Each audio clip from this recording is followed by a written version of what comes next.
Gracias por este encuentro hoy martes 19 de julio. Estamos revisando la Biblia a través del segmento número 4, ver el rostro del orfebre. Orfebre es la persona que trabaja con metales y antiguamente metales preciosos como el oro y la plata.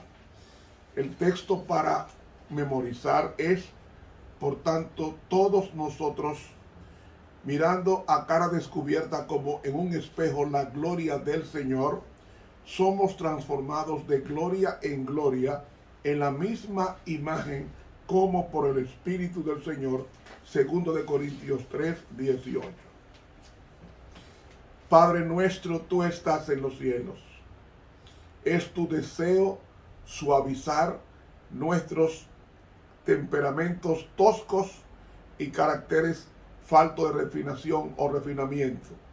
Queremos, bendito Dios, que tú nos ayudes con tu Santo Espíritu a hacer tu voluntad en este día y siempre. Oración que presentamos en el bendito nombre de Jesús. Amén. Para hoy martes, las últimas palabras de Jesús. Si tomamos el Evangelio según San Mateo, después que Jesús habló el sermón del monte, después que Jesús, eso fue el comienzo, al final de su ministerio, dio el sermón de su regreso y sus señales, él mencionó varias parábolas. La primera parábola que él mencionó o que él usó es la parábola de la higuera. Después, la parábola de velar de aquel siervo prudente.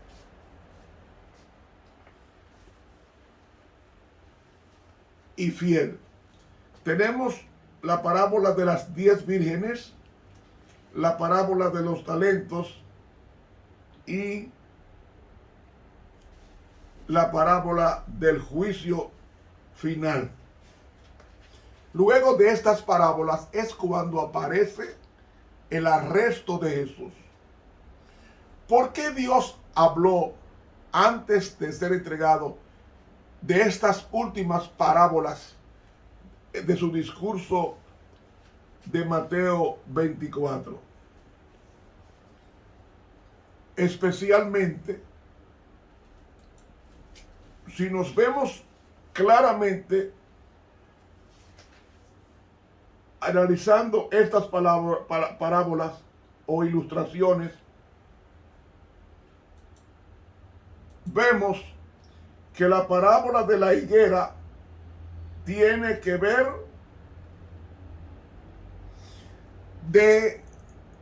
del aviso de esta, de que el verano está cerca, o sea, la producción de frutos está cerca de los árboles. Nos habla entonces de velar. Y yo me voy a concentrar en el estudio de la parábola de las 10 vírgenes. Si usted preguntará, ¿por qué las de las 10 vírgenes? Porque esta parábola nos habla de Mateo 25, nos habla de lo que es el aceite. Lean conmigo Mateo 25 del 1 al 13. Capítulo 25. Entonces el reino de los cielos será semejante a 10 vírgenes que tomando sus lámparas salieron a recibir al esposo. Y las 5 de ellas eran prudentes y las 5 fatuas. Las que eran fatuas, tomando sus lámparas, no tomaron consigo aceite, mas las prudentes tomaron aceite en sus vasos juntamente con sus lámparas. Y tardándose el esposo, cabecearon todas y se durmieron. Y a la medianoche fue oído un clamor: «He aquí el esposo viene, salid a recibirle». Entonces todas aquellas vírgenes se levantaron y aderezaron sus lámparas. Y las fatuas dijeron a las prudentes: dadnos de vuestro aceite, porque nuestras lámparas se apagan. Mas las prudentes respondieron diciendo, porque no nos falte a nosotras y a vosotras, id antes a los que venden y comprad para vosotras. Y mientras que ellas iban a comprar, vino el esposo, y las que estaban apercibidas entraron con él a las bodas, y se cerró la puerta. Y después vinieron también las otras vírgenes diciendo, Señor, Señor, ábrenos. Mas respondiendo él dijo, de cierto os digo que no os conozco. Velad pues, porque no sabéis el día ni la hora en que el Hijo del Hombre ha de venir. Hacemos una pausa aquí para la explicación. ¿Qué pasaba con estas 10 vírgenes? Tenían 10 lámparas. Esas 10 lámparas representaban la palabra de Dios, pero también representaban la persona que, como receptáculo, que debía recibir la infusión óleo.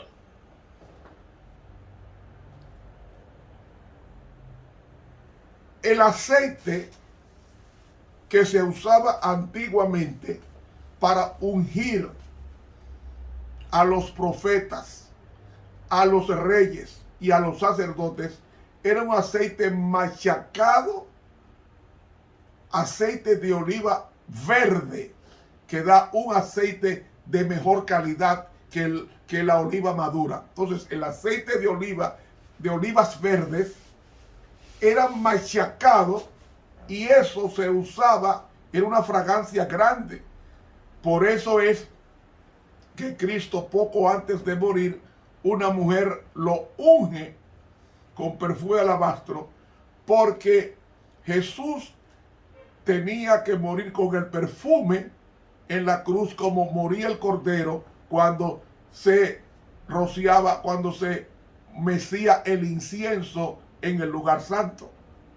Tenía que oler la ofrenda y tenía que estar sazonada con sal, por lo cual solamente 3 tipos de personas estaban escogidas para ser ungidas con aceite de oliva. Se ungía al sacerdote y era investido, como pasó con Saúl, que cuando fue ungido como rey, el Espíritu Santo lo usó y profetizó, aunque después se apartó del Señor. Se ungió a Aarón y a sus hijos para el ministerio del tabernáculo, y fue una unción del Espíritu Santo espiritual, aunque físicamente era aceite de oliva. Y se ungía a los reyes con aceite de oliva, porque esa era la expresión de que estaban siendo dirigidos en un gobierno teocrático por Dios. O sea, la unción del aceite de oliva, símbolo, no solamente era símbolo del Espíritu Santo, el aceite de oliva era símbolo del carácter. ¿Por qué lo sabemos? Porque en la parábola de las 10 vírgenes vemos que estas tenían aceite en sus vasos, mejor traducido, frascos, y sus lámparas debían estar encendidas.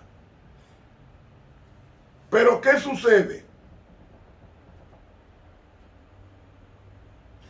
Todas estaban vestidas de blanco, porque iban a la procesión de la novia. Ahí traduce como esposa, pero está mal traducida. La traducción correcta es novia. Entonces, he aquí el esposo viene, lo que debe traducirse es novio, porque todavía no se habían casado. El novio tomaba la novia de la casa de sus padres y él se casaba con ella en la casa del padre del novio. ¿Me están siguiendo la idea? No es como ahora en Occidente, que se reúnen en una iglesia y no. Antiguamente el matrimonio se hacía en la casa del novio, no de la novia. Entonces el novio venía, la recibía y la llevaba a la casa del padre, y en la casa del padre era que se efectuaba la boda y la fiesta. ¿Qué es la boda? La boda es un símbolo del juicio investigador. El aceite es un símbolo del Espíritu Santo que Dios nos lo dio, como dice, nos dice Hechos, el capítulo 10 y el versículo 38, que nos dice cuanto a Jesús de Nazaret, cómo le ungió Dios de Espíritu Santo y de dinamis, el cual anduvo haciendo bien. Realmente en la traducción debe ser anduvo haciendo el bien y sanando a todos los tiranizados por el diablo, porque Dios estaba con él. Cristo, cuando fue ungido con agua, fue lleno del Espíritu Santo, como nosotros en nuestra esfera somos ungidos del Espíritu Santo cuando nos bautizamos en el Señor. Es decir, Dios nos da lo que llamaríamos en teología la lluvia temprana para perfeccionar y prepararnos para la lluvia tardía. ¿Qué es la lluvia tardía? Que madura el fruto. La lluvia temprana es para sembrar el fruto, ablandar el terreno y sembrar, que caía en octubre. Pero la lluvia tardía, que caía en la primavera, verano, era para madurar la cosecha, el fruto, y en consecuencia esa se llama lluvia tardía en el libro de Oseas. Entonces, si caía la lluvia temprana y no caía la tardía, el grano no maduraba, el fruto no maduraba. Pero si caían las dos lluvias, si caía la temprana y usted suavizaba el terreno para sembrar la verdad del corazón, cuando cayera la lluvia tardía, ¿qué va a hacer? La lluvia tardía lo que va a hacer es madurar el grano y perfeccionar el carácter. Pues mire, el Espíritu Santo nos lo dio Dios para perfeccionar los caracteres nuestros en el carácter de Jesús. Por eso es que se menciona como aceite, porque el aceite se usaba para múltiples cosas, para sanar, para suavizar la herida, para corregir la tosquedad del carácter de la persona. Entonces, vemos en consecuencia que la lluvia tardía, o mejor dicho, el aceite no es más que el Espíritu Santo obrando en la persona. Pero había 5 de ellas que eran fatuas, es decir, imprudentes. Ellas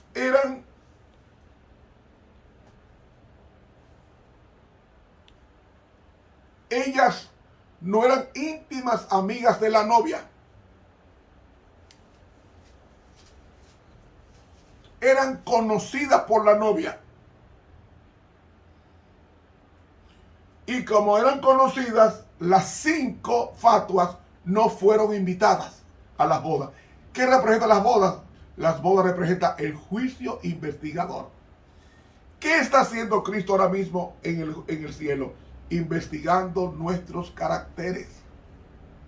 Por eso es que después de la parábola de las vírgenes, Dios usa la parábola de los talentos. Y nosotros somos salvos por gracia, pero seremos juzgados por las obras. ¿Usted me está oyendo? Dice la sierva de Dios en el libro Palabras de Vida Gran Maestro, página 340. No podemos estar listos para encontrar al Señor despertándonos cuando se oye el clamor. He aquí el esposo, y entonces recoger nuestras lámparas vacías para llenarlas. No podemos mantener a Cristo lejos de nuestra vida aquí. Ve, ella compara la lámpara a mi persona, y Dios quiere llenarla del Espíritu Santo, como se hacía, como pasó con Jesús, como pasaba con los profetas, con los reyes y con los sacerdotes hebreos. No podemos mantener a Cristo lejos de nuestra vida aquí y sin embargo ser hechos capaces para su compañerismo en el cielo. Atención, por medio del Espíritu Santo, la palabra de Dios es una luz cuando llega a ser un poder transformador en la vida del que la recibe. ¿Dónde está el Espíritu Santo? En la palabra. Ahí es que está ella. Él. Y cuando leemos la palabra nos estamos llenando del Espíritu Santo. Sigue diciendo, implantando en el corazón los principios de su palabra, el Espíritu Santo desarrolla en los hombres los atributos de Dios. La luz de su gloria, que es su carácter, ha de brillar en sus seguidores. ¿Qué es la gloria de Dios? Su carácter. Y dice, han de brillar en sus seguidores, así ellos han de glorificar a Dios, de iluminar el camino a la casa del esposo, a la ciudad de Dios, a la cena de bodas del Cordero. Cristo está efectuando las bodas en el lugar santísimo, ahora casándose con su iglesia. Por eso que está investigando cada novia suya, que somos tú y yo. Porque las fatuas, las 5 imprudentes, no fueron invitadas por la novia. La novia no conocía a las 5 fatuas, solamente conocía a las 5 prudentes. Y mis hermanos, se incluyeron en la procesión, así como Judas se incluyó para completar los 12. Pero Cristo no llamó a Judas, dice el deseado, que él se agregó. Porque buscaba bienes materiales y no conversión. Hermanos, y nos dice la palabra de Dios que cuando el esposo venía, ellas quisieron llenar las lámparas, sus lámparas, las no invitadas, las 5 imprudentes o insensatas, quisieron llenar sus lámparas, pero no tenían aceite. Y dice el libro Testimonios para los Ministros, en la página 234, que el aceite representa el carácter. Porque Dios nos da el Espíritu Santo como aceite para perfeccionar el carácter, para que nos parezcamos a Cristo. Y esto viene a través de las pruebas y aflicciones que Dios permite. Entonces, en el día del juicio, dice aquí bien claro, que mientras el esposo, o mejor dicho, el novio, mientras ellas iban a comprar, vino el novio y las que estaban preparadas entraron con él a las bodas y se cerró la puerta. Y después vinieron aquellas vírgenes, las que compraron. Señor, ábrenos, las que fueron a comprar, mejor dicho. Respondiendo el Señor, dijo, no os conozco, no sé. Velad pues, porque no sabéis el día ni la hora que el Hijo del Hombre ha de venir. Entonces, en lo que Cristo viene, hay que preparar el carácter. Y el carácter es lo que Dios va a juzgar. Léalo. En el conflicto de los siglos, en el capítulo titulado El juicio investigador, que son las bodas del Cordero. Ese juicio investigador está examinando caracteres de hermanos que entraron a la iglesia y profesan ser cristianos. Por eso, las 5 prudentes llenaron sus lámparas, sus cuerpos de aceite, que es el Espíritu Santo santificándolos y convirtiéndolos en personas con el carácter de Cristo. Las otras no fueron invitadas, las insensatas, sino que ellas se agregaron a la procesión y luego no prepararon aceite, o sea, no permitieron que el Espíritu Santo las transformara, y por eso la puerta se cerró cuando Cristo vino a las bodas. ¿Qué hemos aprendido? Hemos aprendido que cuando nosotros tratamos a los demás bien o mal, estamos tratando a Cristo. Dice aquí, venid benditos de mi Padre, heredad el reino preparado para vosotros desde la fundación del mundo. ¿Por qué? Porque tuve hambre y me diste de comer, sed, me diste de beber, forastero me recibiste, desnudo me cubriste, enfermo y me visitaste, estuve en la cárcel y viniste a mí. Entonces Jesús dijo, De cierto os digo que en cuanto lo hiciste a uno de estos mis hermanos pequeñitos, a mí lo hiciste. Todo lo que hacemos afecta para bien o para mal la eternidad de nuestras vidas. Cuando tratamos a una persona, llámese pareja, hijos, vecinos, compañeros de trabajo o de estudio, estamos tratando en ello a Jesucristo. Por eso es que tenemos que llevarnos bien, hablarnos bien, porque estamos formando un carácter para el cielo, y el carácter del cielo se forma con la suma de las cosas buenas que vamos haciendo. ¿Cómo? Estudiando la palabra de Dios, obedeciéndola con el Espíritu Santo y comunicarla a los demás de que Cristo tiene poder para cambiar nuestras vidas perversas a vidas puras y santas. Mis hermanos, el carácter se está formando aquí. En vez de quejarte en los problemas, déjaselo a Dios y canta, como pasó con Pedro, con Pablo y Silas cuando fueron azotados. Mis hermanos, el tiempo se nos acabó. Mañana continuaremos con el estudio de los entendidos. Estuvo con ustedes el profesor en teología Ramón Romero. Dele clic a la campanita y suscríbase al canal de YouTube Ramón Romero. Que Dios nos dé un día precioso.